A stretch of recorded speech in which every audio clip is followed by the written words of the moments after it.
Hello my dear friends, welcome to Sanford Treat. UAE കാലാവസ്ഥയൊക്കെ ചൂടിൽ നിന്നും തണുപ്പിലേക്ക് മാറി ഇപ്പോൾ ഉച്ച സമയത്ത് നടന്നു വരുമ്പോൾ പോലും ഷർട്ടിനുള്ളിലൂടെ തണുപ്പിങ്ങനെ അരിച്ചു കയറിക്കൊണ്ടിരിക്കുക. അടുത്ത എപ്പിസോഡ് മുതൽ ജാക്കറ്റ് ഇടുന്ന സമയമായി എന്നാണ് അർത്ഥം. ഈ കഴിഞ്ഞ നവംബറിൽ ഷാർജയിൽ ഒരു ഇൻ്റർനാഷണൽ ബുക്ക് ഫെയർ ഉണ്ടായിരുന്നു. ലോകത്തിലെ മൂന്നാമത്തെ ഏറ്റവും വലിയ ബുക്ക് ഫെയറാണ് ഷാർജയിൽ നടന്നത്. 36ാമത് അന്തർദേശീയ പുസ്തകമേള ഷാർജ. ശരിക്കും ഷെയ്ഖ് സുൽത്താൻ എന്ന് പറയുന്ന ആളുടെ പുസ്തകങ്ങളോടുള്ള അല്ലെങ്കിൽ അക്ഷരങ്ങളോടുള്ള ഭ്രമമാണ് ഈ പുസ്തകോത്സവത്തിലേക്ക് നയിച്ചത്. ഒരു പക്ഷേ അടുത്ത ബുക്ക് ഫെയർ നടക്കുന്ന സമയത്ത് ലോകത്തിലെ രണ്ടാമത്തെ ഏറ്റവും വലിയ ബുക്ക് ഫെയറായി മാറാൻ സാധ്യതയുണ്ട്. ഞാനും ഇപ്രാവശ്യത്തെ ബുക്ക് ഫെയറിൽ പങ്കാളിയായിരുന്നു. ഞാൻ കുക്കിംഗ് ഡെമോൺസ്ട്രേഷനാണ് ആൾക്കാർക്ക് വേണ്ടിയിട്ട് ചെയ്തിരുന്നത്. പിന്നെ മീഡിയ വണ്ട പവലിയനായിരുന്നു ഏറ്റവും കൂടുതൽ തിരക്കുണ്ടായിരുന്നത്. കുട്ടികളെല്ലാവരും വാർത്ത വായിക്കാനും അതുപോലെ തന്നെ വാർത്തകൾ റിപ്പോർട്ട് ചെയ്യാനുമായിട്ട് അവിടെ തടിച്ചു കൂടിയിരുന്നു. അങ്ങനെ അതിഗംഭീരമായ പുസ്തകോത്സവമാണ് നടന്നത്.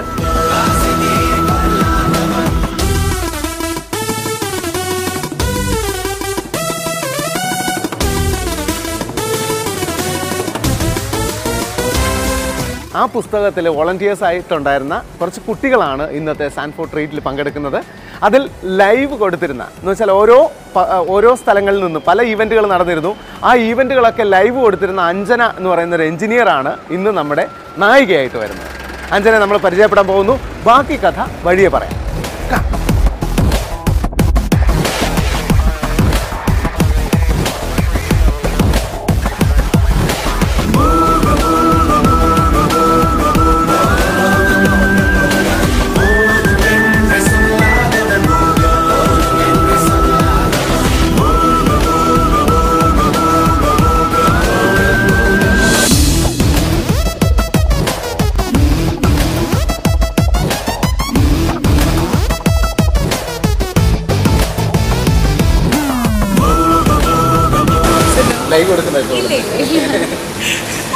അഞ്ജന എല്ലാവർക്കും ഓർമ്മയുണ്ടാവും. ഷാർജ ബുക്ക് ഫെയറിന് വന്നതാണ്. ഒരു ചെറിയ സ്റ്റാൻഡ് ഒരു മൊബൈലുമായിട്ട് നടന്നിട്ട് എല്ലാ ഈവൻസിലും പോയിട്ട് ലൈവ് കൊടുക്കുകയായിരുന്നു മെയിൻ ഡ്യൂട്ടി എന്ന് പറയുന്നത്. ആ സ്റ്റാൻഡ് ഇപ്പോഴും ഉണ്ടോ? എല്ലാം അവരുടെ ആരാ കുക്ക് ചെയ്യുന്നതെന്ന് അറിയാമോ? കുക്കിങ്ങിൽ ഒരു സൂപ്പർ സ്റ്റാർ, വലിയൊരാളാണ്.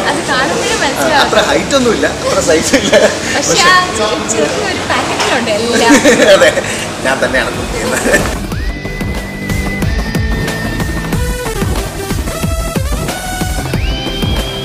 ഹായ്, എന്തുണ്ട് വിശേഷം? കഴിഞ്ഞ ദിവസം വന്നപ്പോൾ കണ്ടില്ലല്ലോ. എവിടെയായിരുന്നു? കഴിഞ്ഞ വെള്ളിയാഴ്ച ഉണ്ടായിരുന്നോ? ഷിഫ്റ്റ് ആയിരിക്കും അല്ലേ? ഓക്കെ. എനിക്ക് ചിക്കൻ ബ്രസ്റ്റ് വേണം.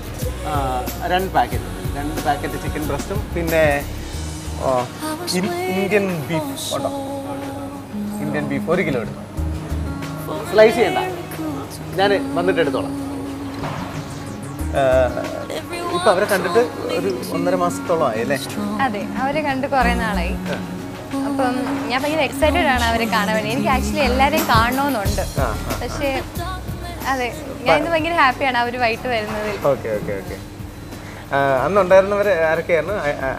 ഐഷു, മാളവിക, നമ്രത, പിന്നെ രേഖ മാം, മോള്, മോന്. രേഖ മാമിന് ഫുൾ ഫാമിലി എപ്പോഴും കാണുമല്ലോ. അതാണ് ബുക്ക് ഫെയറിന്റെ പ്രത്യേകത എന്ന് പറഞ്ഞാൽ. ഷാർജയിൽ നടക്കുന്ന ഒരു 10 ദിവസത്തോളം ഷാർജയിൽ നടക്കുന്ന ഒരു വലിയ ഉത്സവമാണ്. അതിന്റെ ഭാഗമാവുക, ഒരുപാട് സെലിബ്രിറ്റീസിനെ കാണുക, ഒരുപാട് ഓതേഴ്സിനെ കാണുക.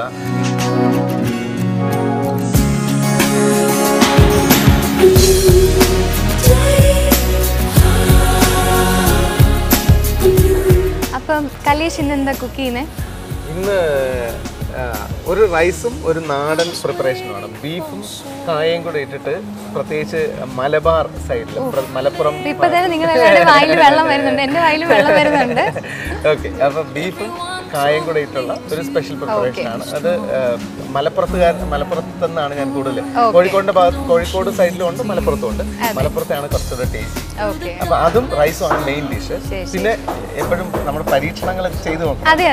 അപ്പൊ ഞാനൊരു ചീരയും ചിക്കനും വെച്ചുള്ള ഒരു ചിക്കൻ ഫില്ലിയാക്കിയത്, അത് അതിൻ്റെ ഒരു ഗ്രീനിഷ് റെഡിഷ് ടോണിലുള്ള ചിക്കൻ്റെ ഒരു ഫ്രൈ പോലെ ഒരു സാധനമാണ്. ആദ്യത്തെ പരീക്ഷണം അല്ല, ഈ സാധനം ഞാൻ പരീക്ഷിച്ചു നോക്കിയിട്ടില്ല. പക്ഷെ അത് ഫിഷിൽ ഞാൻ പരീക്ഷിച്ചിട്ടുണ്ട്. കിങ് ഫിഷിൽ പരീക്ഷിച്ചിട്ടുണ്ട്. ആ സാധനം ഞാനൊന്ന് പിന്നെ ചിക്കനിൽ പരീക്ഷിച്ച് നോക്കാം. സക്സസ് മീനിൽ പരീക്ഷിച്ച സക്സസ്.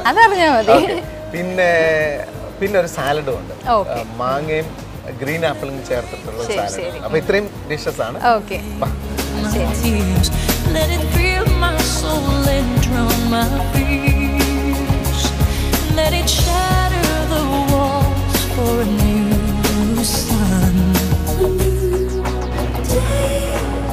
നമുക്കിനി നമ്മുടെ ചിക്കൻ പൊരിച്ചാണോ അതിനെന്ത് പൊള്ളിച്ച് എന്ന് വേണമെങ്കിൽ പറയാം.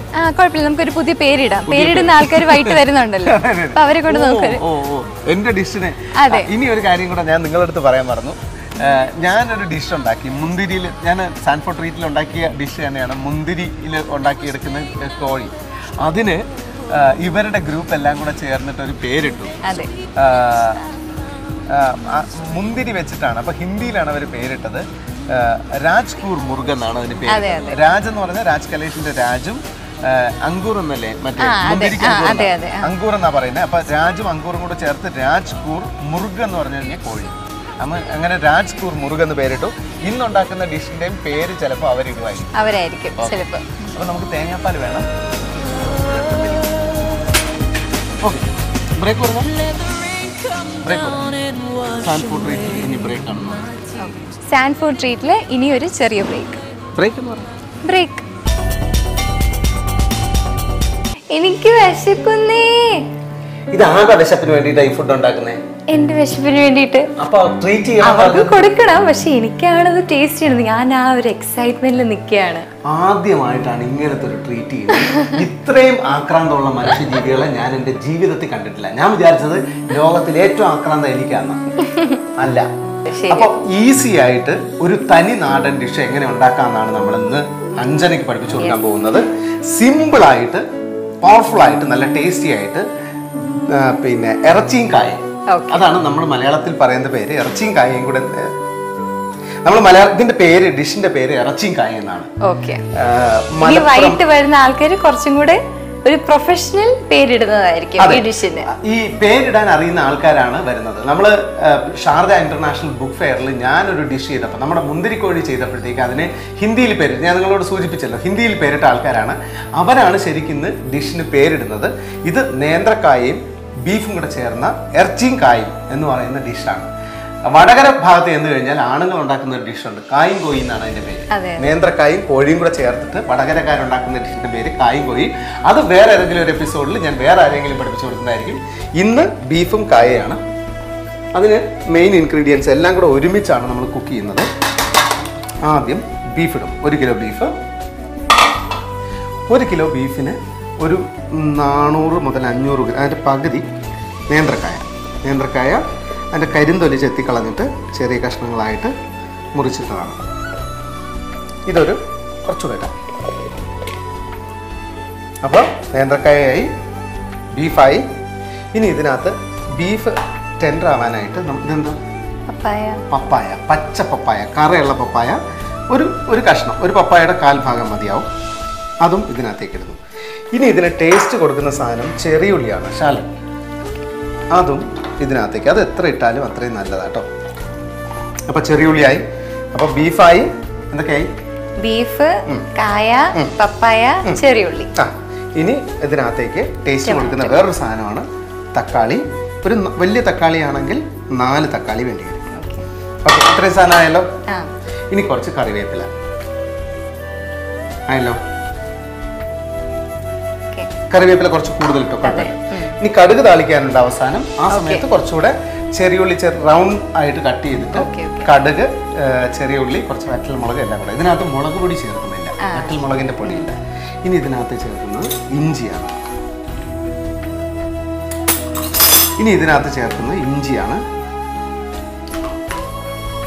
ഒരു വലിയ കഷ്ണം ഇഞ്ചി, ഒരു 1.5 ഇഞ്ച് വലിപ്പത്തിൽ ഒരു വലിയ കഷ്ണം ഇഞ്ചി. അതുപോലെ വെളുത്തുള്ളി, ചതച്ചെടുത്ത വെളുത്തുള്ളിയാവാം അല്ലെങ്കിൽ അരിഞ്ഞെടുത്ത വെളുത്തുള്ളിയാവാം. കുറച്ച് പെപ്പർ നമ്മളിപ്പോൾ ചേർക്കും. ഇനി കുറച്ച് ഗരം മസാലപ്പൊടി, ഇപ്പം കുറച്ച് ഇനി ലാസ്റ്റ് ചേർക്കാനുണ്ട്. കുറച്ച് 1 ടീസ്പൂൺ ഗരം മസാലപ്പൊടി ഇപ്പോൾ ചേർക്കും. അതുപോലെ 1 ടേബിൾ സ്പൂൺ മല്ലിപ്പൊടി ഇപ്പോൾ ചേർക്കും. 1 ടേബിൾ സ്പൂൺ മല്ലിപ്പൊടി ഇപ്പോൾ ചേർക്കും. ആവശ്യത്തിനുള്ള മഞ്ഞൾപ്പൊടിയും ചേർക്കും. അപ്പോൾ ഇൻഗ്രീഡിയൻസ് എല്ലാം റെഡിയാണ്. ഇനി നമ്മൾ വേവിച്ചെടുക്കണം. പക്ഷേ ഇന്ന് വേവിച്ചെടുക്കുന്നത് പ്രഷർ കുക്കറിലാണ്. അല്ല, നമുക്ക് വേറെ ഓപ്ഷൻ ഇല്ല. കാരണം ബീഫ് പെട്ടെന്ന് വെന്ത് കിട്ടണമെങ്കിൽ ഏറ്റവും എളുപ്പമാർഗ്ഗം പ്രഷർ കുക്കറിൽ വേവിക്കുക എന്നുള്ളതാണ്. സാധാരണ വേവിക്കുന്ന സമയത്ത് അല്ലാതെ വേവിച്ചെടുക്കുമ്പോഴാണ് ബീഫിന് ഏറ്റവും ടേസ്റ്റ് കിട്ടുന്നത്. അപ്പോൾ കല്യാണം കഴിച്ച് ഹസ്ബൻഡിന് ഉണ്ടാക്കി കൊടുക്കുമ്പോൾ ടൈം എടുത്തിട്ട് ഒരു 3-4 മണിക്കൂർ മൺചട്ടിയിലോ ഇരുമ്പ് ചട്ടിയിലോ കുക്ക് ചെയ്തെടുത്താൽ ഏറ്റവും ടേസ്റ്റ് ആയിരിക്കും. അപ്പോൾ നമ്മൾ ഇത് വരാം. ഇത് കുക്ക് ചെയ്തിട്ടേ ബാക്കി പരിപാടികളുള്ളൂ.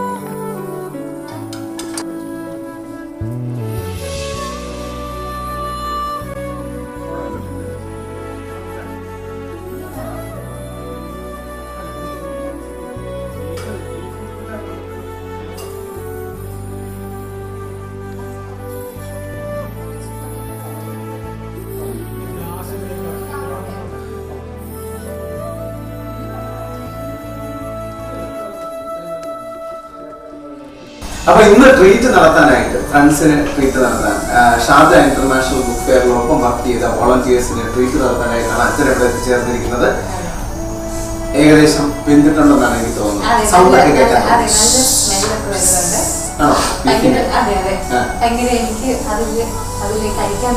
ചാടാൻ തോന്നുന്നു.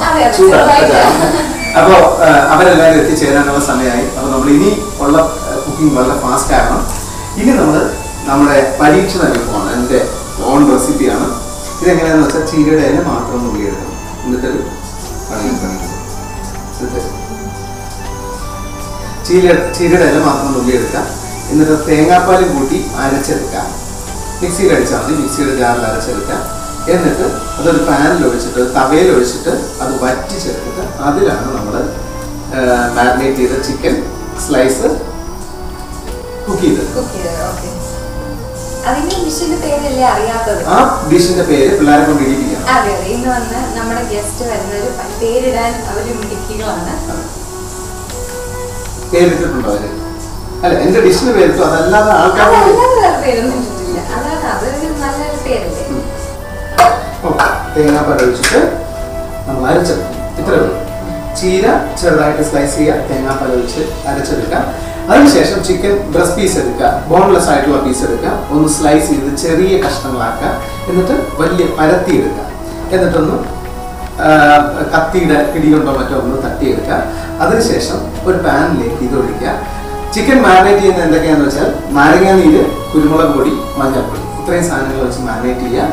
ഇതിനകത്തിട്ട് ഈ തവ ഗ്രില്ല് ചെയ്തെടുക്കുക. ഈ തേങ്ങാപ്പാല് ശരിക്കും ഉരുകി എണ്ണ പോലെയാവും. എന്നിട്ട് നമ്മൾ ഈ അരയ്ക്കുന്ന വേവ്. എന്നിട്ട് ഈ ചിക്കനില് ഈ നമ്മുടെ ചീര അരയ്ക്കുന്നില്ല, ആ ഒരു കളറ് ചിക്കനിലേക്ക് മാറും. ഞാൻ മീനിലൊരു ട്രൈ ചെയ്തിട്ടുണ്ട്, ചിക്കനിലാക്കി.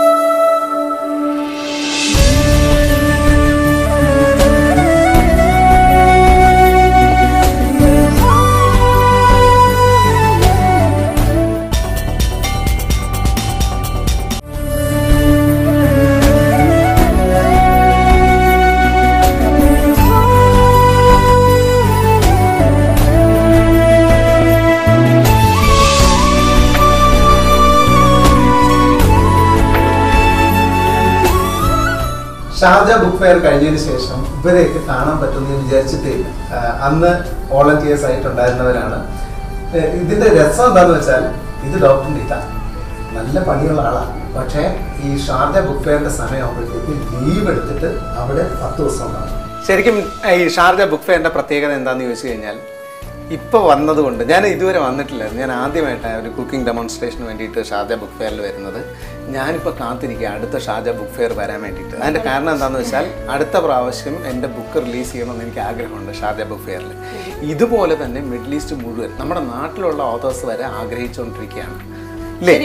ഇവിടുത്തെ ഒരുപക്ഷെ ഇവിടുത്തെ 8ാം ക്ലാസ്സിലും 9ാം ക്ലാസ്സിലും പഠിക്കുന്ന കുട്ടികളുടെ ബുക്ക് വരെ ഇപ്രാവശ്യം പ്രകാശനം ചെയ്തു. അതാണ് ഷാർജ ബുക്ക് ഫെയറിൻ്റെ ഒരു പ്രത്യേകത. ഒരു വല്ലാത്ത വികാരമാണ് ഇവിടുത്തെ ഈ കുട്ടികളോടൊക്കെ ചോദിച്ചാൽ മനസ്സിലാവും. അത്രയും ഹൃദയം കൊണ്ട് ആഘോഷിക്കുന്ന ഒരു ഭയങ്കര ഉത്സവമാണ് ശരിക്കും. അതെ. പിന്നെ ഇപ്പം കഴിഞ്ഞ 5 വർഷമായിട്ട് ഞാനുണ്ട് ഇതിന്റെ ഭാഗമായിട്ട്. അപ്പോൾ ഇതിന്റെ ഒരു പ്രത്യേകത എന്ന് പറഞ്ഞാൽ വർഷം കഴിയും തോറും ഇതിന്റെ എനർജി കൂടി വരികയാണ്. അപ്പൊ ഇപ്പം നമ്മള് പൊസിഷനും മാറിയിട്ടുണ്ടല്ലോ. മുമ്പ് തുടങ്ങുന്നതിൽ നിന്നും position of the top most international book fair എന്നുള്ളതിലേക്ക് വന്നുകൊണ്ടിരിക്കുകയാണ്. അപ്പോൾ ഇനി അത് ചിലപ്പോൾ അടുത്തതിൽ ചിലപ്പോൾ വേൾഡ്സ് ബെസ്റ്റ് ഒക്കെ ആവാം. ഈ പറഞ്ഞ പോലെ ഒരുപാട് ഓഥേഴ്സും ഒരുപാട് സെലിബ്രിറ്റീസും ഒക്കെ വരുന്നുണ്ട്. Everyone is looking forward to Sharjah book fair. Rajkalesh പറഞ്ഞ പോലെ നമ്മളെല്ലാവരും നെക്സ്റ്റ് ഇയറിലേക്ക് വേണ്ടി വെയിറ്റ് ചെയ്യുന്നത്. ഞാനൊരു കാര്യം കൂടെ പറയാം. ഞാൻ ഏറ്റവും കൂടുതൽ കുക്കിംഗ് പരീക്ഷണങ്ങൾ നടത്തുന്നത് സാൻഫോർഡ് ട്രീറ്റിലാണ്. അപ്പോൾ എന്തായാലും ഒരു കാര്യം ഉറപ്പ്, സാൻഫോർഡ് ട്രീറ്റിൽ ഞാൻ പരീക്ഷിക്കുന്ന സാധനങ്ങളെല്ലാം ഇൻഷാള്ള പുസ്തകം എഴുതാൻ പറ്റുകയാണെങ്കിൽ ആ പുസ്തകത്തിലുണ്ടാവും. ഇനി ഒരു പക്ഷേ ഈ ആഗ്രഹം ഇവർക്കൊക്കെ ഉണ്ടാവും. അപ്പോൾ ഇന്നത്തെ സാൻഫോർഡ് ട്രീറ്റിൻ്റെ എപ്പിസോഡ് എനിക്ക് വളരെ പ്രിയപ്പെട്ട എപ്പിസോഡാണ്. നിങ്ങൾക്ക് ഇഷ്ടപ്പെട്ടല്ലോ? ഇതിൻ്റെ പേര് പറ. ഇതിനെന്ത് പേരിടും? എന്താണ്? ഇതൊരു ട്രഡീഷണൽ ഐറ്റം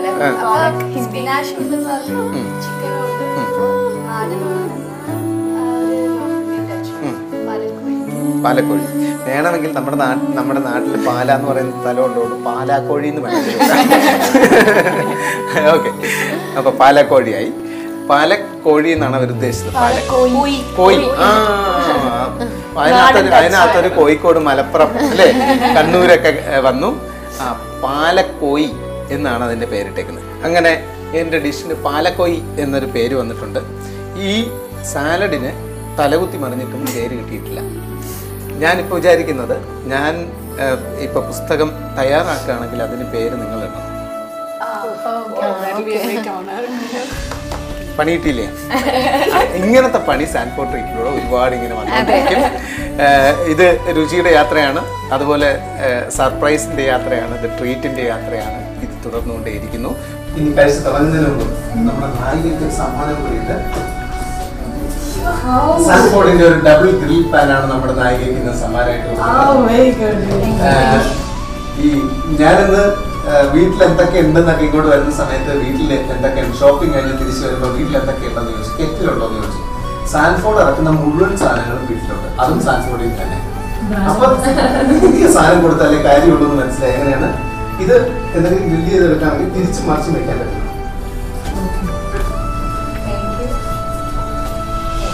ഫോട്ടോ എടുത്തോ? ഇനി പാട്ട് പാടിക്കും. ഏത് പാട്ട് പാടണം? പണ്ടത്തെ ഏതെങ്കിലും ഞാൻ പറയാം. ഡോക്ടർ മെഡിക്കൽ കോളേജിലെ പഠിച്ചുകൊണ്ടിരുന്ന സമയത്തെ പിള്ളേരൊക്കെ ബൈക്കിലൊക്കെ ബാക്കിലൊക്കെ വരില്ലായിരുന്നു. ആ സമയത്ത് അവർ പാട്ട് പാടാൻ പറയുമ്പോൾ പാടൂലായിരുന്നു.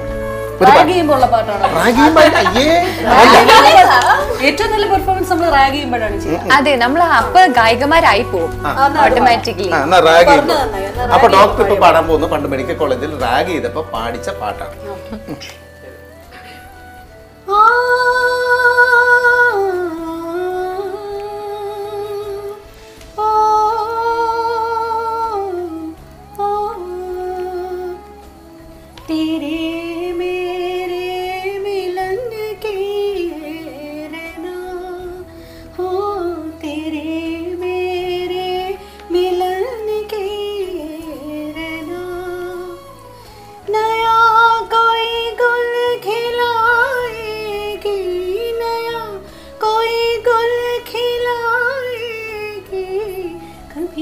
चंचल है तेरे नैना, देखो ना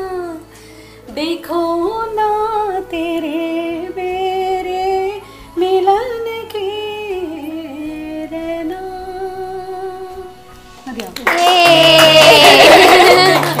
ഞാൻ റാഗ് ചെയ്തപ്പോ ഡോക്ടർ പാടി. അപ്പോൾ thank you Anjana, thank you Kalesh for this wonderful treat. ഇത് മുഴുവൻ കഴിച്ചിരുന്നിട്ടേ ഞങ്ങൾ പോവുള്ളൂ. ഓക്കെ, അപ്പോൾ നിങ്ങൾ എല്ലാവരും താങ്ക് യു സോ മച്ച്. നല്ലൊരു വണ്ടർഫുൾ ഈവനിംഗ്. ഞാൻ കുറച്ച് മാത്രമേ ഇങ്ങോട്ട് എടുത്തിട്ടുള്ളൂ, ഇനി ആവശ്യം പോലെ ഉണ്ട്, ഇനി എടുക്കാം. ടാറ്റ പറഞ്ഞു.